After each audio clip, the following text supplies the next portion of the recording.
Hell is a furnace of unquenchable fire, a place of everlasting punishment where its victims are tormented in both their bodies and minds in accordance with their sinful natures, the actual sins committed, and the amount of light that they reject.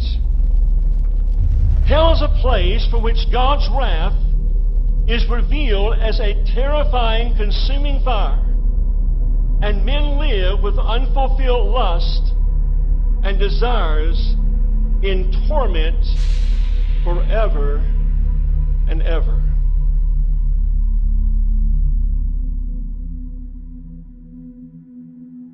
Perhaps you're sitting there under the gracious influence of God. God is putting conviction in your heart. This is the goodness of God seeking to lead you to repentance. And here is what God says you must do to flee from the wrath to come. Number one, be afraid, first of all, because the wrath of God abides on you.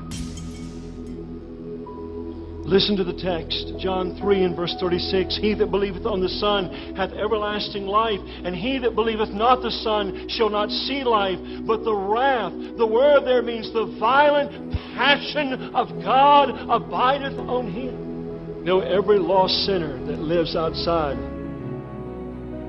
of divine protection, as only given through Christ today, has abiding, resting upon them, the wrath of God.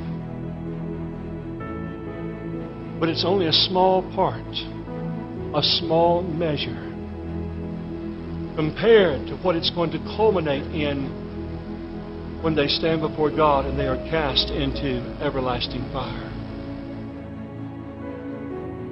At this very moment, in this very place, some are on the threshold of eternity. How do you know that, Brother Currin? Because you're looking at what formerly was a Baptist preacher that had no reality in my life. And God had mercy on me to save me. I preached the Bible. I was lost. There was no reality. You try to make things work. You try to have devotions. You try to encounter the presence of the living God. You try to have a sense of God in secret prayer. You just go through those disciplines, and yet there's no reality.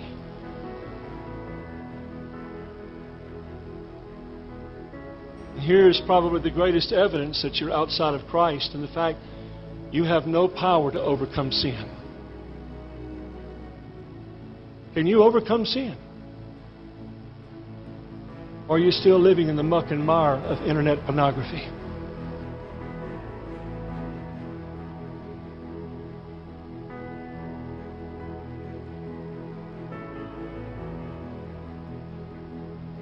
Secondly, I would encourage you to seek the Lord while He may be found and call upon Him while He is near. Isaiah chapter 55. Listen, friend, that admonition presupposes that there can come a time where you'll seek the Lord, but He will not be found. If God's dealing with you, if there's conviction, if there's brokenness, if there's an understanding of your sin, fly to Christ. Look to Christ. Eric Alexander said the real horror of being outside of Christ is that there is no shelter from the wrath of God. No shelter. Thirdly, abandon all hope of saving yourself. Abandon all hope of saving yourself. Attempting to be moral and live up to these standards that you've heard in these days without the power of grace resident in your heart will only aggravate sin and increase your apostasy.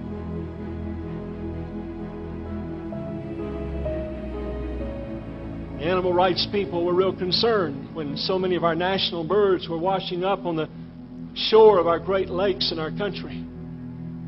The bald eagle. So they began to closely investigate why these birds were dying the way they were. See, because of so much environmental pollution, the birds were not able to find sufficient game, and sustenance to sustain themselves. And so these birds would fly across these lakes. And those monarchs of the sky would have those wings spread out, and flying just above the surface of the lake, they could see a pickerel or a pike. And suddenly they would draw those massive wings as they would soar upward. They would draw them to their side, and then they would dive toward the water, and they would penetrate the surface of the water like a bullet, and then they would spread those big talons out, and they would grab that large fish and make their way in a struggle to the surface of that water once again, and then spread out those wings and take their flight with that fish in their clutches.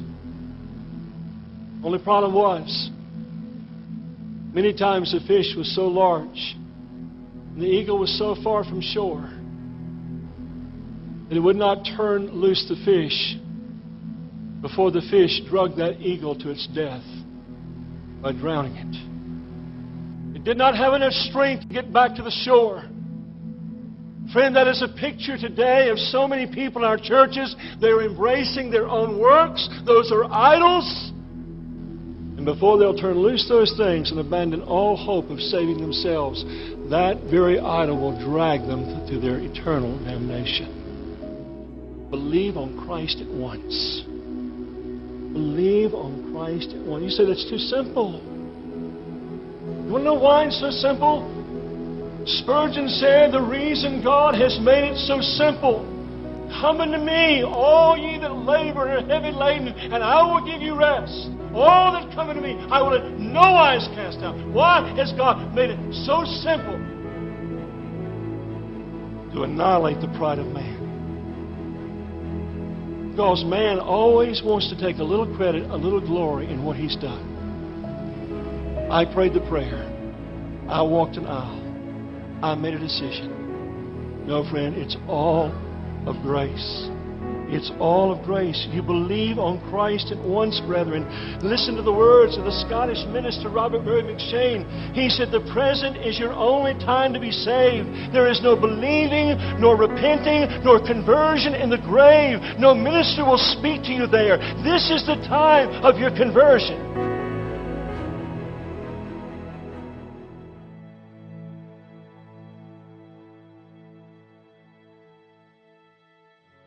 So once again, perhaps the words of Leonard Ravenhill are fitting. He said, if they sing, worthy is the Lamb in heaven, in hell they will sing, the harvest is past, the summer is ended, and we are not saved.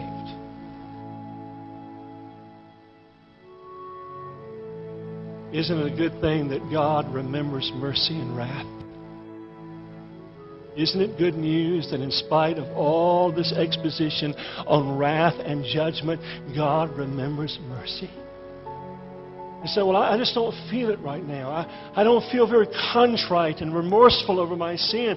Listen, friend, if God has given you understanding, I want to use a term that Spurgeon coined, duty faith. You leave whatever is keeping you from Christ and come to Him, and I can assure you, He will show Himself strong on your behalf and save you to the uttermost.